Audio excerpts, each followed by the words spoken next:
अलंकापुरी पुण्यभूमी पवित्र तिथे नंदातो नारळाला पाटलं आठविता महापुण्य राशी नमस्कार माझा ज्ञानेश्वराशी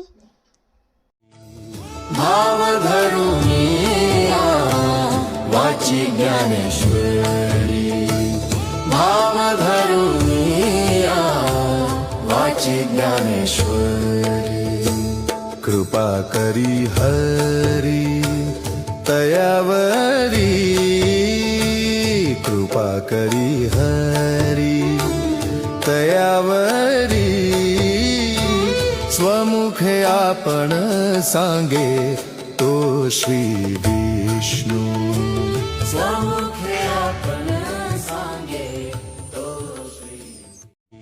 श्री ज्ञानेश्वर माऊलींना माझा साष्टांग नमस्कार. वाचावी ज्ञानेश्वरी डोळा पहावी पंढरी ज्ञान होय अज्ञानासी ऐसा वर त्या टिकेसी. संत जनाबाईच्या या श्लोकात भावार्थ दीपिका अर्थात ज्ञानेश्वरीचे महत्व विशद केलेले आहे. रोज एक तरी ओवी अनुभवावी या उद्देशानेच मी हे ज्ञानेश्वरीचं लेखन केलं, ज्यामुळे आत्मानुभूती, आत्मचिंतन आणि एक सकारात्मक ऊर्जा मिळते आणि मनःशांती मिळते. आपण ज्ञानेश्वरांचं वाचन करता करता लिहिलं तर आपलं दोनदा नामस्मरण होतं. माझ्या या ज्ञानेश्वरी लिखाणासाठी माझ्या आईने मला खूप प्रोत्साहन दिले आणि माझी मैत्रीण पाखरे यांच्यामुळेच मी ही ज्ञानेश्वरी लिहिली.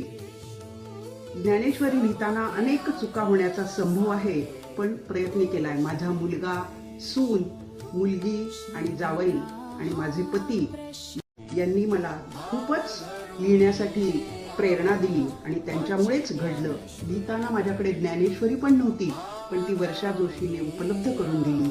तसेच माझी मैत्रीण शुभांगी कुलकर्णी ह्या सुद्धा ज्ञानेश्वरी लिहित असताना त्यांची नात छोटीशी प्रीती हिने अलंकापुरी पुण्यभूमी पवित्र हा श्लोक म्हटला आणि त्यामुळे तिच्यावरही नकळत असे संस्कार झाले.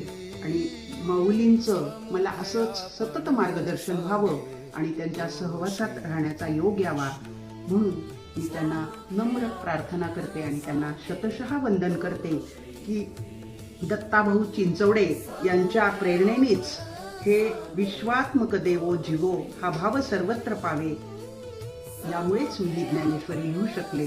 तेव्हा सर्वांचे आणि माझा हा व्हिडिओ करण्यामध्ये माझी सखी श्रुती हिची मला मोलाची मदत झाली. शेवटी सर्वांच्या उत्साहाने प्रेरणेनेच हा ग्रंथ मी लिहून पूर्ण करू शकले आणि मला एकच वाटतं की माझ्याप्रमाणेच मी 20-22 जणांना या ज्ञानेश्वरीच्या प्रती लिहिण्यासाठी दिल्या, त्यांच्याकडनं ही सेवा घडो एवढी या ठिकाणी मी माऊलींना प्रार्थना करते आणि माझं या ठिकाणी 2 मिनिटाचं मनोगत संपवते. धन्यवाद.